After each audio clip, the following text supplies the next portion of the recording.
आज जो हमारा टॉपिक है वो एक्सट्रैक्शन ऑफ सोडियम का है। कल हमने इसकी फिजिकल प्रॉपर्टीज़, केमिकल प्रॉपर्टीज़ देख ली थी। आज मज़ीद कुछ चीज़ें देखनी है। तो एक्सट्रैक्शन ऑफ सोडियम अच्छा, इस प्रोसेस का जो नाम है इसे हम कहते हैं डाउन्स प्रोसेस या डाउन सेल। डाउन सेल या डाउन्स प्रोसेस कहते हैं इसको। डाउन्स नाम के साइंटिस्ट ने इसका इन्वेंशन किया था, उसी के नाम पर इसका जो है वो प्रोसेस का नाम रख दिया गया। अच्छा, ये है क्या basically? It is a electrolytic process. ये एक इलेक्ट्रोलिटिक प्रोसेस है। अब चूंकि बेटा मैं कह रहा हूँ इलेक्ट्रोलिटिक प्रोसेस, तो इसका मतलब यहाँ पर इलेक्ट्रोलिसिस वाले सारे कॉन्सेप्ट और प्रिंसिपल्स को अप्लाई करना है, ठीक है ना।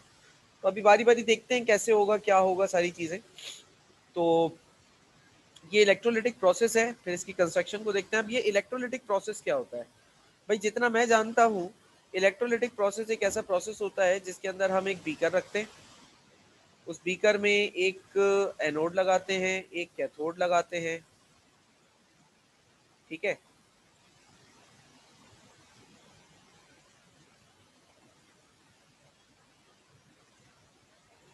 उस बीकर में एक एनोड, एक कैथोड लगाते हैं, नेगेटिव, और एक ये पॉजिटिव टर्मिनल आ गया, और करंट पास करते हैं।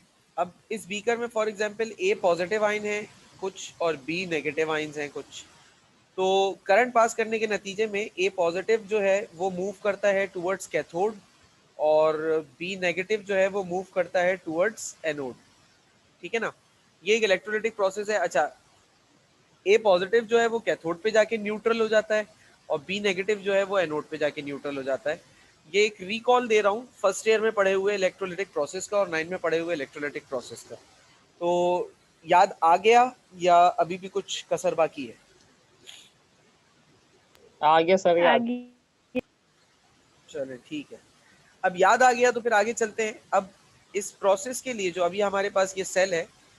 अच्छा, एक बात और, चलो उस बात को बाद में करते हैं, पहले साथ में इसकी कंस्ट्रक्शन देखते हुए चलते हैं, ठीक है ना। इसकी कंस्ट्रक्शन किस तरीके से है और ये किस तरीके से क्या है ये प्रोसेस हमारे सामने। तो डाउन्स प्रोसेस है, इसकी कंस्ट्रक्शन देख लेते हैं। और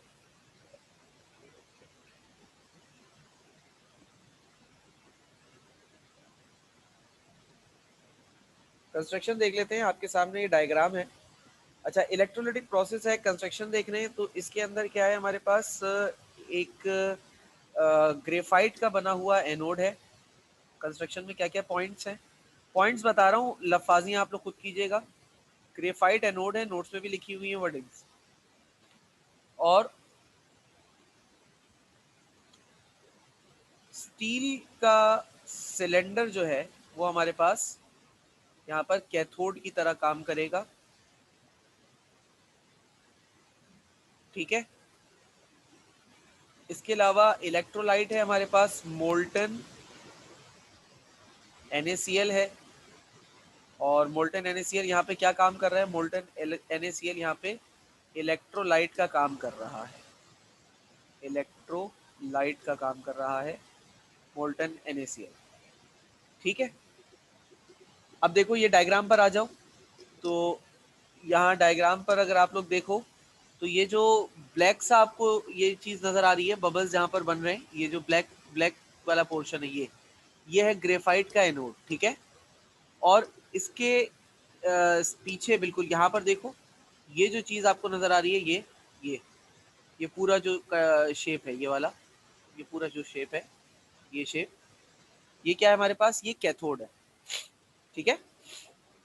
अच्छा, इस शेप के साथ ही यहाँ पर ये एक चीज़ देखना, ये देखो, ये जो आप देख रहे हो ये चीज़, ये पर्पल कलर से जैसे मैं हाईलाइट कर रहा हूँ, ये वाली चीज़, इसे कहते हैं बेटा iron screen, iron gauze.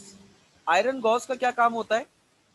Iron gauge भी इसमें लगी हुई होती है। आयरन गॉज का काम क्या होता है? आयरन गॉज का फंक्शन होता है टू सेपरेट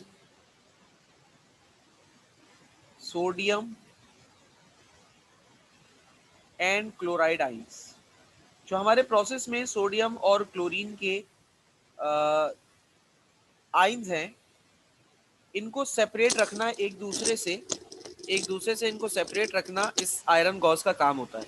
अच्छा, ये जो सेपरेशन है बेटा, ये सेपरेशन ज़रूरी भी है, ठीक है, ये सेपरेशन ज़रूरी भी है, क्योंकि अगर ये सेपरेशन ना हो तो बड़ी, जिसे कह सकते हैं ना, डिफ़िकल्टी हो सकती है। क्यों? क्योंकि ये जो सोडियम और क्लोरीन आइंस है ना, ये दोबारा से रीजॉइन हो सकते हैं। सही है?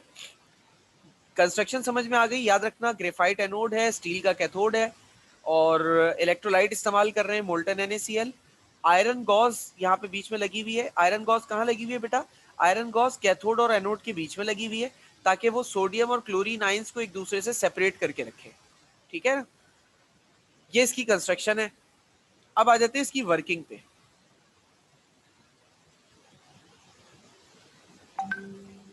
प्रोसेस वर्क कैसे करेगा?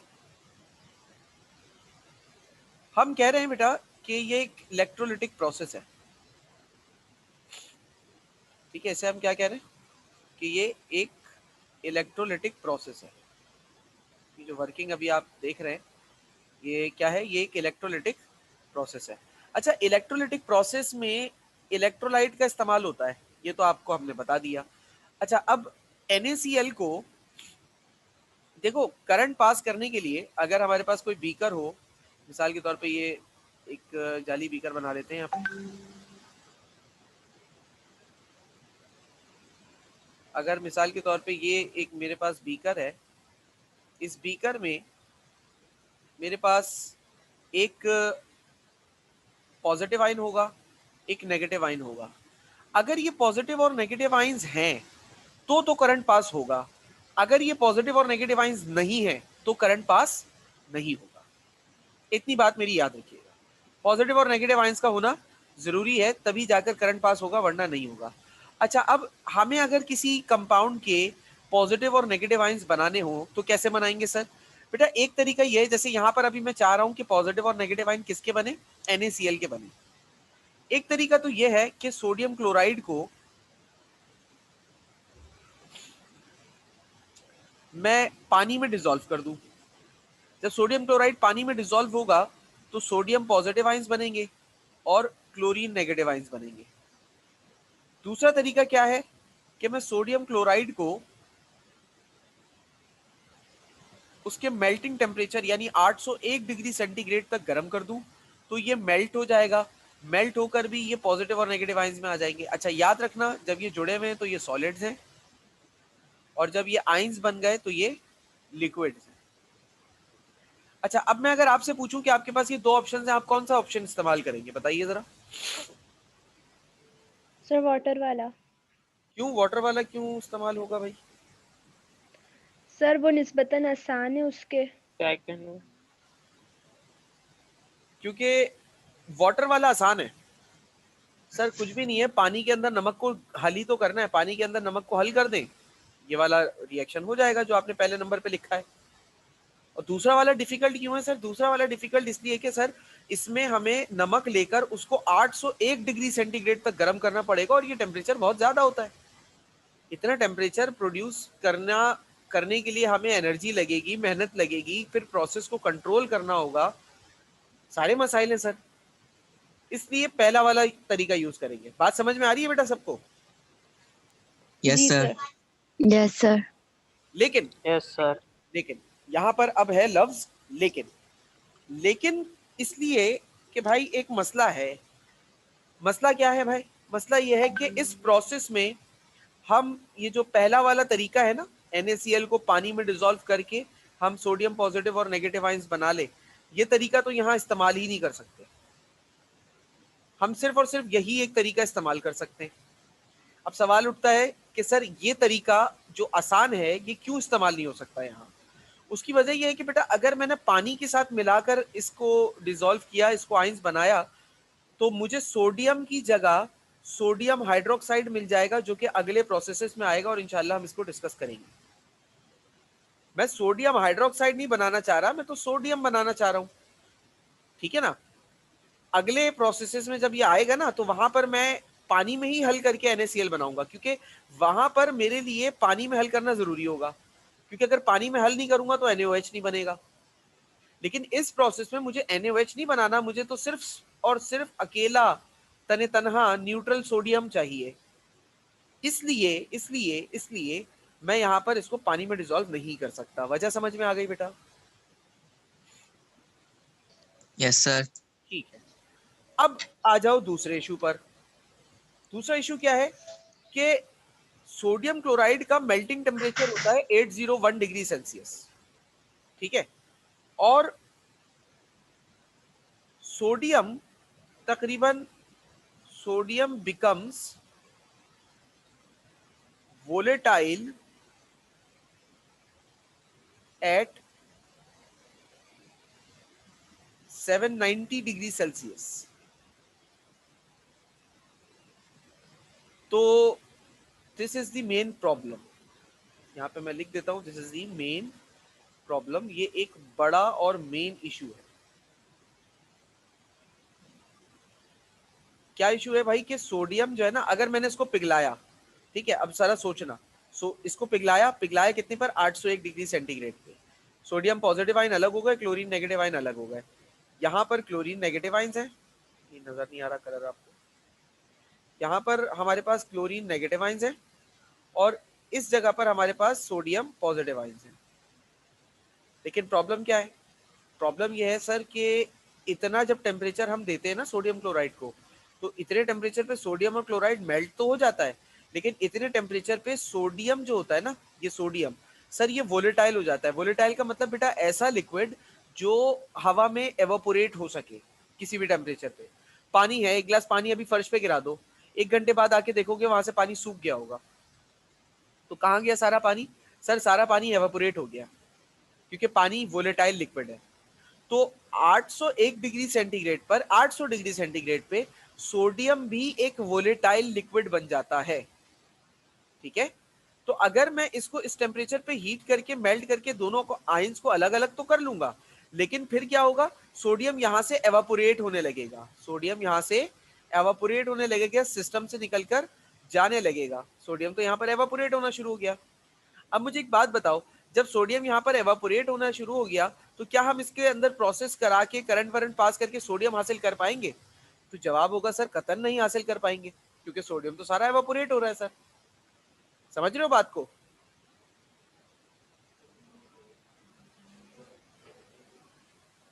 बेटा बात समझ रहे हो? Yes sir, yes sir. Yes ji sir. Sir. Yes sir. ठीक है, यस सर।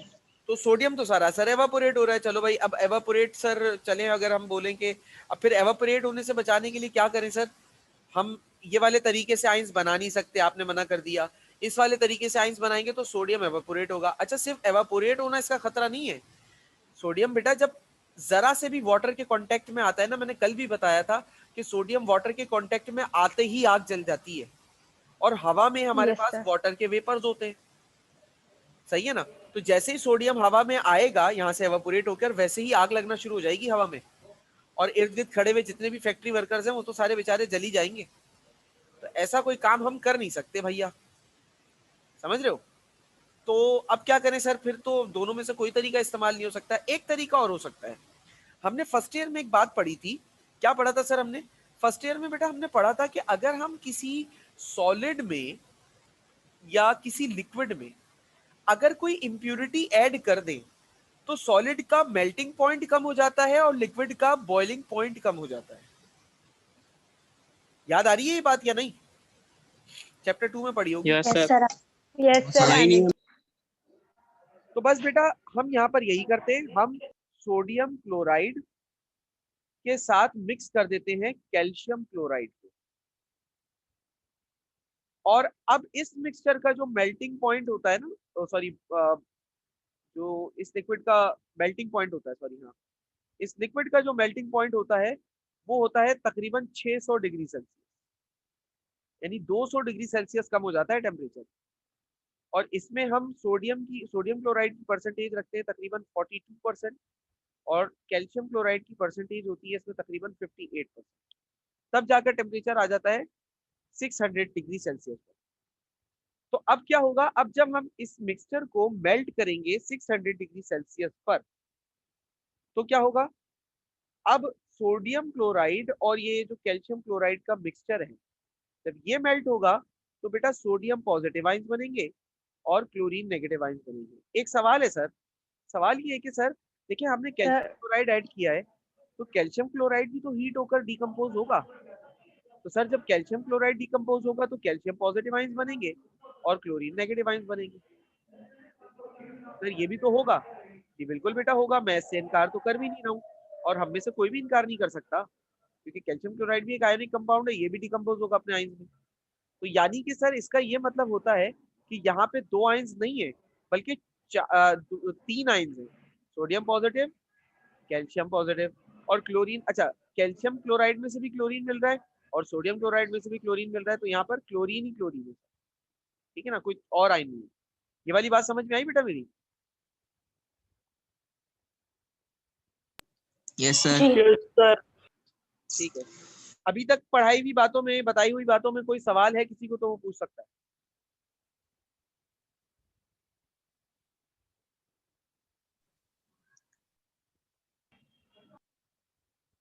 बेटा कोई सवाल?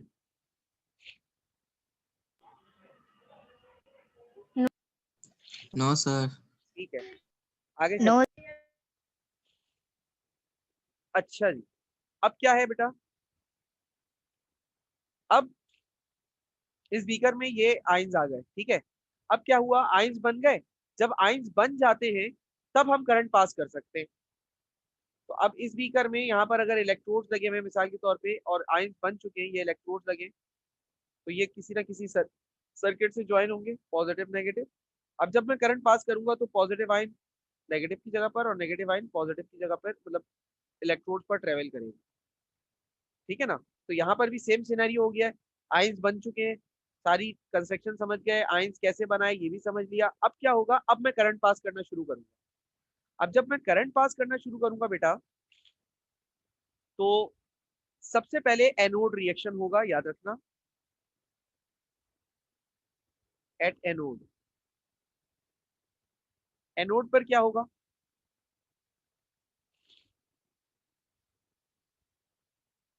एनोड पर, अच्छा एनोड पर कौन सा चार्ज होता है बेटा, याद रखना, एनोड पर हमेशा पॉजिटिव चार्ज होगा। सही है, हमेशा नहीं, मतलब एनोड पर पॉजिटिव चार्ज होगा। तो अब एनोड पर पॉजिटिव चार्ज होता है, तो इन चारों में से कौन से आयन को एनोड पर जाना चाहिए आपके हिसाब से? क्लोरीन। Chlorine chlorine. को जाना चाहिए सर क्लोरीन।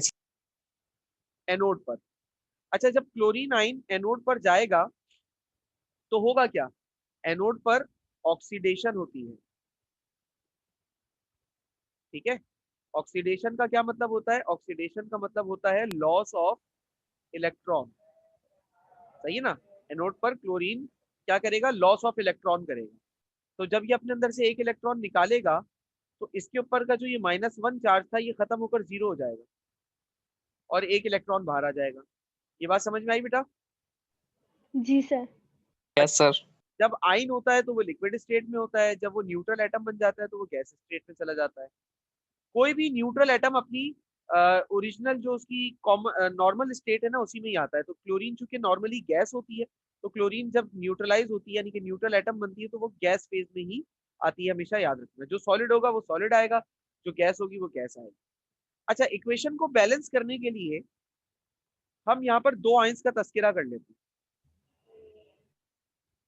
क्या मतलब सर इक्वेशन को बैलेंस करने के लिए, मतलब अभी बेटा 2 मिनट में बता दो।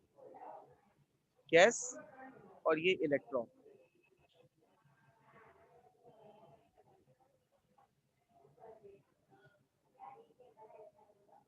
अब इनको ऐड कीजिए, दोनों क्लोरीन एटम्स को ऐड किया, 2Cl नेगेटिव, इन दोनों क्लोरीन्स को ऐड करो, Cl2 गैस, और इन दोनों इलेक्ट्रॉन्स को ऐड करो, 2 इलेक्ट्रॉन।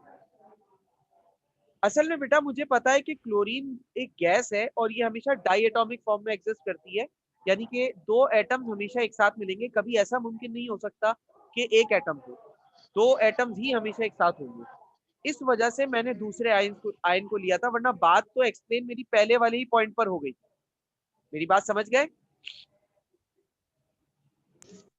जी यस सर। सर। ठीक है, अब ये जो 2 इलेक्ट्रॉन यहाँ पर एनोड पर आए, ये रहे एनोड पर, ये जो 2 इलेक्ट्रॉन आए हैं, ये एक्सटर्नल सर्किट के जरिए ट्रेवल करेंगे और कहाँ पहुंचेंगे? ये पहुंचेंगे इधर, कहाँ पर?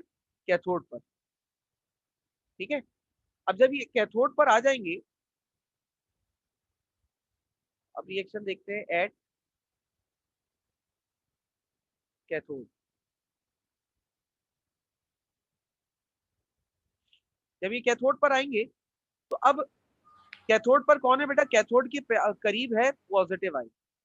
इसको, इस लालची पॉजिटिव आयन को नजर आए इलेक्ट्रॉन, तो ये सोडियम क्या करेगा? उस क्लोरीन से आए हुए इलेक्ट्रॉन को फौरन एक्सेप्ट कर लेगा, क्योंकि इसके पास एक इलेक्ट्रॉन की कमी है, क्लोरीन के पास एक इलेक्ट्रॉन ज्यादा था। अच्छा, कैथोड पर क्या होता है बेटा? हमेशा याद रखना, कैथोड पर होती है रिडक्शन, और रिडक्शन का मतलब होता है gain Gain of of electron. Electron. तो सोडियम ने क्या किया? इलेक्ट्रॉन गेन किया। अच्छा, जब सोडियम यहाँ पे न्यूट्रल हो गया, सोडियम आयन है तो लिक्विड स्टेट में, न्यूट्रल होगा तो ये गैस फेज में चला जाएगा।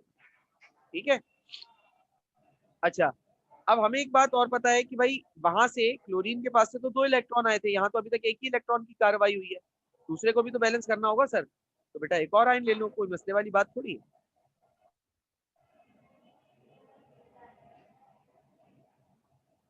हसन शफीक साहब, तो आपने कारस्तानी अंजाम दिए ना, ये दोबारा नहीं है।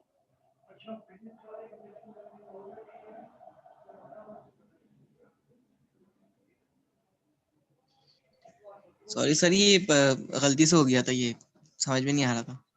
कोई बात नहीं, ठीक है, ये 2 इलेक्ट्रॉन बराबर हो गए। अब क्या करो? अब दोनों इक्वेशंस को जैसे क्लोरीन में ऐड किया था वैसे यहाँ पर भी ऐड कर लो। तो 2 सोडियम है, 2n 2Na पॉजिटिव, 2 इलेक्ट्रॉन्स हैं, 2 इलेक्ट्रॉन, 2 सोडियम है, 2Na। ओहो, यहाँ पे भी मैंने गैस लिख दिया। देखो, सोडियम तो सॉलिड स्टेट में एग्जिस्ट करता है, solid होती है। ठीक है, सोडियम सॉलिड है, सोडियम सॉलिड। ठीक है बेटा, ये कैथोड रिएक्शन हो गया। अब ओवरऑल रिएक्शन के लिए क्या करते हैं? ओवरऑल रिएक्शन भी तो बताना पड़ता है ना। ओवरऑल रिएक्शन के लिए क्या करें? ओवरऑल रिएक्शन के लिए हम कैथोड और एनोड की इक्वेशंस को ऐड कर देते हैं।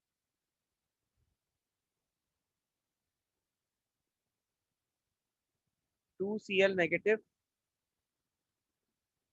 Cl2 प्लस 2 इलेक्ट्रॉन, ये कैथोड एनोड की इक्वेशन आ गई। अब कैथोड की इक्वेशन लिखिए, 2Na पॉजिटिव प्लस 2 इलेक्ट्रॉन, और ये हो जाएगा 2Na। अच्छा, ये था नेगेटिव लिक्विड, ये थी गैस, ये है सॉलिड, और ये है लिक्विड। अब इन दोनों इक्वेशंस को ऐड करो। जब इन दोनों इक्वेशंस को ऐड करोगे तो बेटा इलेक्ट्रॉन से इलेक्ट्रॉन कैंसिल हो जाएगा। अब जो बचा लेफ्ट हैंड साइड पर, वो लेफ्ट हैंड साइड पे लिख लो, जो राइट हैंड साइड पे बच रहा है वो राइट हैंड साइड पे लिख लो। अच्छा, कोई कंफ्यूज तो नहीं हो रहा इलेक्ट्रॉन से इलेक्ट्रॉन क्यों कैंसिल हुआ, कैसे कैंसिल हुआ? किसी को प्रॉब्लम तो नहीं है इसमें? No sir. ठीक है, तो इन दोनों को यहाँ पे लिख लीजिए, 2Cl negative plus 2Na positive, और अब यहाँ पर इसको लिखिए, Cl2 यहाँ पर भी गड़बड़ एक कर दिए हमने, सही कर लेते हैं पहले, 2NaS। अब यहाँ पर क्या आएगा इस साइड पर? Cl2 gas, Cl2 Cl2 plus 2Na 2Na solid. ये हमारे पास फाइनल इक्वेशन है हमारे इस पूरे एक्सपेरिमेंट में। हमें क्या हासिल करना था? हमें हासिल करना था सर सोडियम। तो देखो, जब यहाँ पर क्या हुआ, ये क्या, सर कैल्शियम कहाँ गया?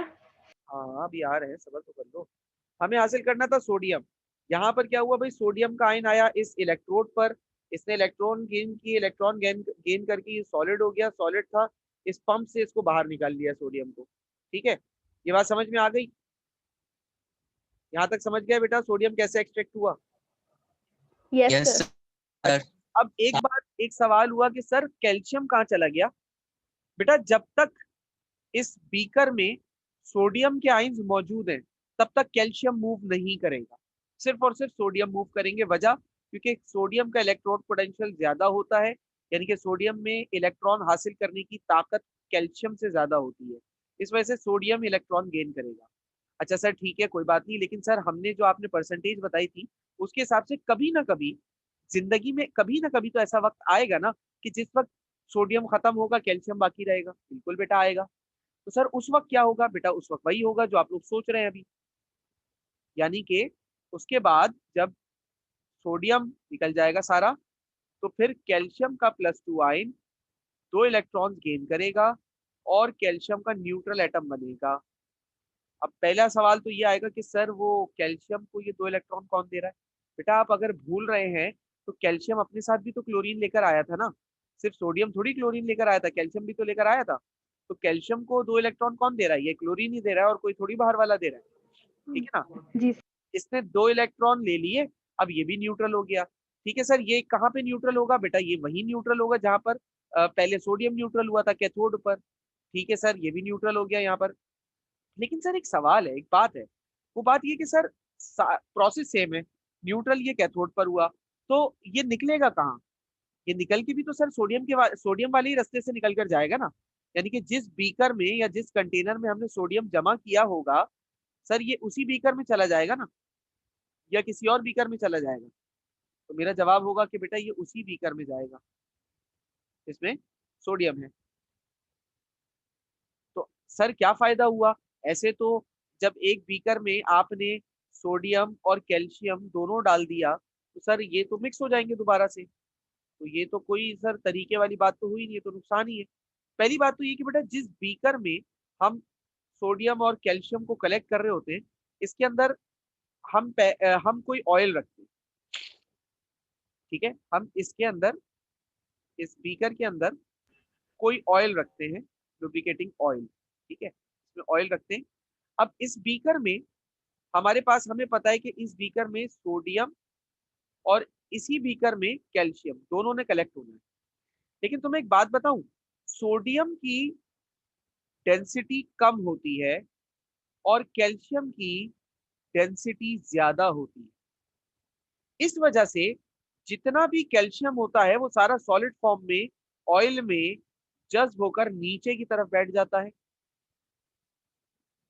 अब चूंकि सोडियम की डेंसिटी ज्यादा थी, सॉरी कम थी, तो सोडियम सारा ऑयल में जज्ब होकर यहाँ टॉप की तरफ आ जाता है।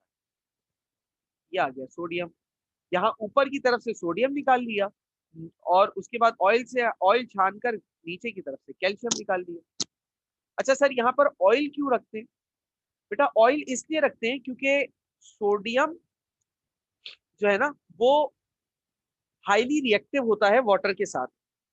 सॉलिड फॉर्म में अगर मैं इसको बीकर में कलेक्ट करूंगा, हमारे जो हवा है, हवा के अंदर मॉइस्चर कंटेंट होता है, पानी होता है, हवा वेपर फॉर्म में होता है लेकिन होता है। तो सोडियम फौरन ही उस वाटर के साथ, उस वाटर वेपर के साथ रिएक्ट करके कंपाउंड फॉर्मेशन की तरफ चला जाता है, जो कल भी आपको बताया था, और वो फौरन ही आग लग जाती है। आग लगा देते हैं। तो इसलिए उस चीज से बचाने के लिए हम यहाँ पर ऑयल में रखते हैं सोडियम को। तो अब क्या होता है, अब जैसे ही सोडियम इसमें गिरता है तो वो ऑयल में जज्ब हो जाता है। अब इसकी वजह से जो इसकी रिएक्टिविटी होती है ना विद मॉइस्चर और विद एयर, वो खत्म हो जाती है। तो ऑयल यहाँ पर इसलिए रखा जाता है। क्लियर हो गई मेरी बात। और दूसरा डेंसिटी का, और दूसरा फंक्शन जो ऑयल का है वो यहाँ पर डेंसिटी का फर्क भी तो क्रिएट करना है। बेशक सोडियम और कैल्शियम में डेंसिटी का फर्क है, एक हाई डेंसिटी है, एक लो डेंसिटी है, लेकिन जब दोनों सॉलिड्स एक साथ मिलेंगे ना तो ऊपर की तरफ लेयर सोडियम की होगी, नीचे की तरफ कैल्शियम की होगी, उन दोनों सॉलिड्स को भी सेपरेट करना मुश्किल हो जाएगा। फिर हम छानेंगे भी कैसे छानेंगे, पार्टिकल साइज तो एक ही जैसा होगा ना, डेंसिटी अलग अलग होने की वजह से तो ये नीचे ऊपर बैठ सकते हैं। तो हमने क्या किया, हमने ऑयल रखा। अब ऑयल में चूंकि कैल्शियम की डेंसिटी ज्यादा है तो ये नीचे बैठ जाएगा, और ऑयल से सोडियम की डेंसिटी कम होती है तो ये ऊपर की तरफ आ जाएगा।